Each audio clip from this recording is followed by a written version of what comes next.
ఈరోజు ఏంటో నాకు అర్థం కావట్లేదు, వెరైటీగా ఉంది.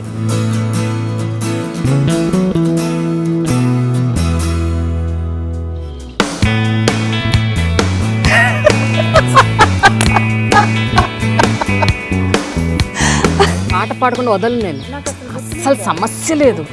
నా ప్రొఫెషనల్, పర్సనల్, చిన్నప్పుడుది, మళ్ళీ ఇప్పుడు కమ్బ్యాక్, వాట్ నాట్, అన్ని విషయాల గురించి dialogue with Prema I dream ద్వారా షేర్ చేసుకుంటున్నాను.